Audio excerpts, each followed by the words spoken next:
Alright guys, TacticalRab back again today. I hope you're all doing well and enjoying your day so far. Yesterday may well have been one of the best days of Call of Duty, if not the best that we have had so far this season. So many incredible matches, so many incredible storylines, and 4 teams remain here on the Championship Sunday of Major 3. Subliners into the Grand Finals first of all. Atlanta FaZe, OpTic Chicago, and the Toronto Ultra will battle off in the losers bracket later on. Who's going to win? Plenty more storylines as well. Going to be discussing these in today's video. Enjoy to your thoughts in the comment section below. Like if you guys enjoyed the video. Subscribe if you are new as always, I'd greatly appreciate it. It really helps out the channel. Thank you very much indeed for doing that. First of all, we've got to discuss this incredible series that finished off the day last night between the Subliners and Atlanta FaZe. This was an absolute banger. Game 5, round 11 at 1 versus 1. It doesn't get better than this in Call of Duty. Subliners come out early on against FaZe here on Apocalypse and win another hardpoint. They're 11th in a row. FaZe just can't seem to win this map in a big series against a big team. But, you know, right here they lose it again. Honestly, this Hydra especially is so good on this map. We can see the stats here from round 11 stats. Against FaZe, against OpTic, and against FaZe, these are his stats right now. A 1.56 KD on the map overall. And then we go into a game, well, honestly, the rest of the series was kind of crazy. Game 2 went the way of, well, despite some crazy moments from FaZe at times, it went the way of the Subliners actually over on Checkmate. And that's when you think, okay, if Checkmate, Search and Destroy, if FaZe are losing that, given I'm pretty sure they were 6-0 on it so far this season, how can they possibly win this series? But FaZe are so good in control, they get another 3-0 sweep within the control. They take a game 4 as well here on Raid, finally ending Subliners' hardpoint streak of 11, and it goes all the way to a game 5 on Express. And this was honestly the Arcitys show early on. Like, there's no way that they were anywhere close to Subliners, at least in terms of how they were performing on this map. But Arcitys was keeping them in the game time and time again. He almost had a 1 versus 4 that Subliners almost kind of gifted him. But and then he clutched like this ridiculous 1v2 where Asim was challenging. I think Asim said on Twitter as well that his team kind of told him about his one-shot challenge, and he listened to his team and got caught off guard by Arcitys certainly. But yeah, the rest of the guys on FaZe didn't really do too much. And then this final round was absolutely incredible. Comes all the way down to a 1 versus 1 between Hydra, who of course has been touted as like the French Simp, versus Simp himself. And guess who comes out on top but Hydra in this 1v1? I mean, there's 25 seconds or so for Simp to get the bomb down and plant it down at B, and Hydra makes a phenomenal play, wrapping around the map to the top side of the trains. And then Hydra just calls his bluff, calls Simp's bluff that he's not going to plant the bomb. Incredibly impressive stuff. And well, Subliners in unbelievable fashion move on to the Grand Finals. Another team gets to the Grand Finals so far this year. Of course, at the first major, it was FaZe up against Dallas Empire. FaZe came from the winner's side. Last major, it was FaZe up against Ultra. FaZe came from the winner's side again. Now it's Subliners going through the winner's side, but of course, FaZe are not going to be easy to beat at all down there in the losers bracket. The losers bracket is honestly absolutely stacked right now, and as Sim says, this old guy Clay cannot keep getting away with this. Some pretty entertaining exchanges between these two players. I mean, honestly, Clayster, how does he keep doing it again with different talents every single year? This guy's out of control. If they could win this tournament, that would just be unbelievably impressive, and of course they are in prime position to do so. Moving on to the Grand Finals, what a squad this is. And well, here you can see in the winners finals a 3-2 victory for the Subliners. OpTic will play Ultra in the losers bracket. The winner of that will play FaZe, and the winner of that will then rematch up against the Subliners, potentially, if it's a rematch, if it is of course the Atlanta FaZe in the Grand Finals. But there's a few other interesting things I wanted to get into in today's video. First of all, this from Accuracy. This first tweet was deleted. I'm pretty sure that the second one was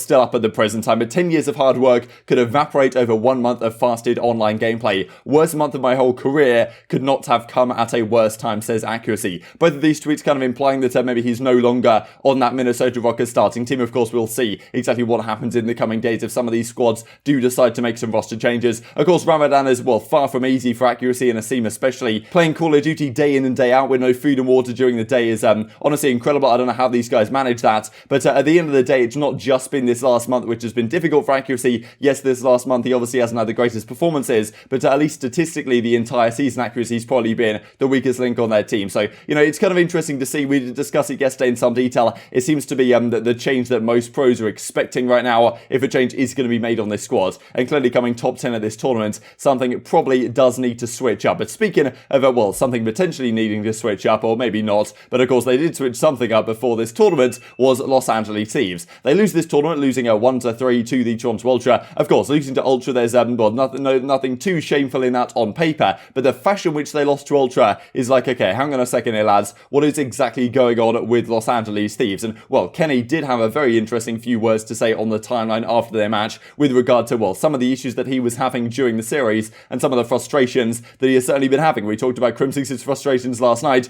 Just the next series, pretty much, it was Kenny saying some similar things on the Los Angeles Thieves side. So really interesting stuff. First of all, I think this is kind of funny as well. After Los Angeles Thieves took down the Royal Ravens, Venom starts randomly cooking JCap for his IW chats and forwards between maps 2 and 3. Yo Cap, do you even know how jetpacks work? But then apparently Venom realizes just a couple of minutes later that JCap actually won the World Championship in Advanced Warfare on Denial, and then won it again back-to-back on Black Ops 3 the next year, both in jetpack games, and then made the Grand Finals again in Infinite Warfare. So if there's anyone who really does know how jetpacks work, it's probably a JetCap, as people used to call it back in the day. So Venom kind of mind-blown at this one. But well, this of course was the game one from yesterday's match, 250 to 14. We did talk about it in yesterday's video. Probably one of the most remarkable things. I don't know when we're going to see this again in Call of Duty history. This is ridiculous. Often you'll see games that start off like 100 to like 10, 150 to 10 maybe if you're getting lucky and it's a crazy game. But usually the other team eventually gets some scrap time and gets them to like at least 50 points. So the game is, it's obviously not exactly pretty, but at least maybe somewhat respectable. Getting beaten less than 15 points, 15-point club is just outrageous. The memes that came out about this, 14 Thieves. Then of course they only get 81 points in the next hard points. They had 95 points total, so people were saying 95 Thieves rather than 100 Thieves, of course. But yeah, this is not something you see every day by any means. Ultra just completely demolished Los Angeles Thieves off the map. Now, there were some significant complaints from the guys on the Thieves side, well, supposedly about the server that was going on, because as soon as this map finishes, there was some lag situation that was happening maybe with some of the players, maybe if not just Kenny, and then they switch the server, right, which obviously takes a fair bit of time. Then they go into a Miami Search and Destroy and dominate Ultra on that map, so it's all kind of strange. But then the rest of the series, they get completely blown out once again. And after the game 3, Kenny actually gets an entirely new PC setup, and they swap out a PC for him, but apparently it was still lagging for him, as we will dive into. And this as well from Crone that was pretty funny. Quit match comes up on screen, because honestly it did feel like in this game 4, Ultra were just playing league play up against Los Angeles Thieves, and maybe some things to say about Thieves as additionally in the coming days with regard to, well, how their team with Huke now in the squad isn't exactly looking spectacular. Well, some of these losses were not great by any means, but of course Kenny was talking about the fact that he had some PC issues, and well, these were some of the tweets that were coming out. This comes out after the fact. A couple of ones that have since been deleted. First of all, they're sick of lagging. Legit felt fine all day and get into the match and it's impossible to even play. Tried everything, but both servers we tried lag. Now, I'm not sure whether this was affecting the entire team or whether this was just affecting Kenny. He was certainly getting very frustrated about the matter, and then he continues on with the following. For you people who fail to understand, I've been playing Call of Duty for years professionally. I know we got absolutely smoked. I'm pretty sure he said in reply to the initial tweet the fact that, look, I don't want to take anything away from Toronto, but yeah, I just want a fair chance to shoot back, as he says right here. I simply ask for a chance to shoot back. Now, I don't know whether this was affecting the rest of the guys on the team, but Kenny clearly pretty frustrated with the situation. This is really why we want to get back to a LAN environment, right? This is why people's concerns about the fact that the CDL was saying, okay, yeah, maybe we keep all these league matches online into the distant future,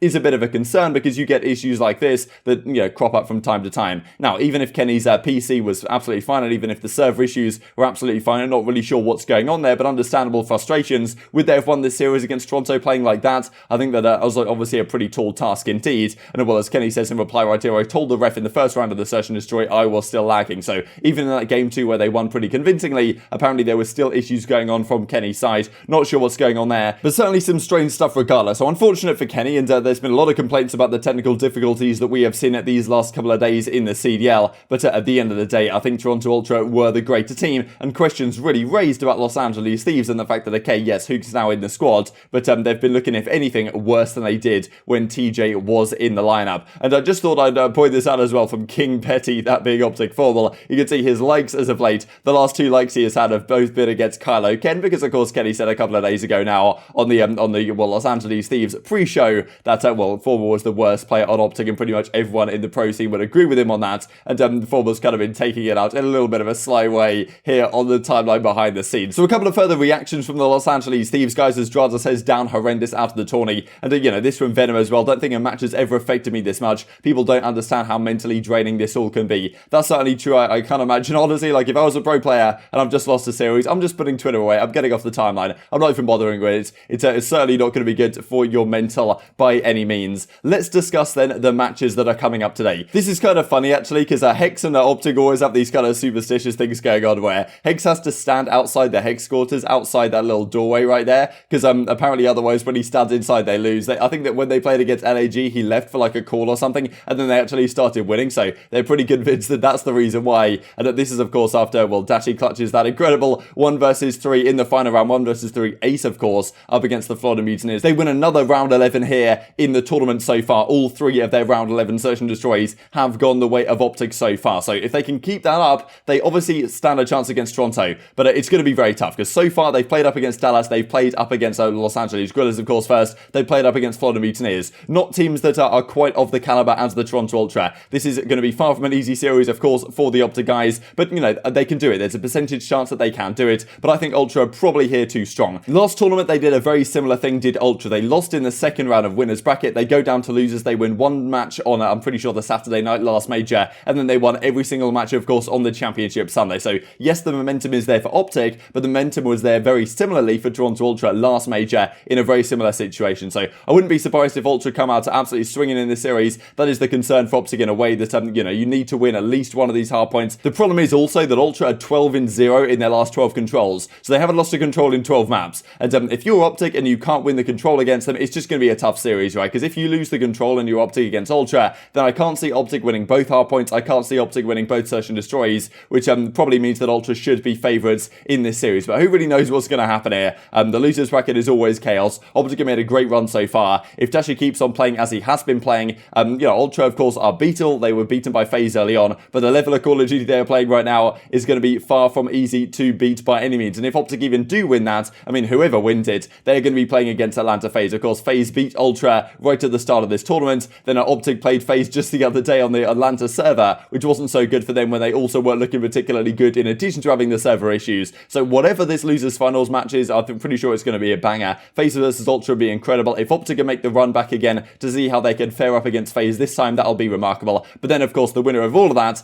then plays Subliners in the grand final. Still, it does seem Subliners don't have any advantage, I'm pretty sure, going into this final day. I don't think they get a 1-0 edge or anything in the grand finals because apparently it's too confusing for viewers or something like that. So they get some degree of veto advantage. But apart from that, just like we saw before when Ultra won the grand finals from the elimination bracket, it may well be happening again. But Subliners have to be favourites here. I would not be surprised at all to see Ultra again in the grand finals. I wouldn't be surprised at all to see FaZe again in the grand finals. I think OpTic's a bit of a wildcard pit right now. Of course, they're on a phenomenal run, but getting through Ultra and FaZe and the Subliners, I'm pretty sure all those 3 teams are pretty much everyone would consider right now the top 3 teams in the game is going to be a very tall task. But nice to see them, of course, back on the championship Sunday where that organisation certainly belongs. Intrigued to hear your thoughts in the comment section below. Hope you guys enjoyed the video. If you did enjoy it, I'd greatly appreciate a like on the video. It really helps out the YouTube algorithm that you enjoyed this content. Other people like you may enjoy this content as well, and I've grown the competitive Call of Duty community. Thank you for watching as always. Take care, and I will see you next time.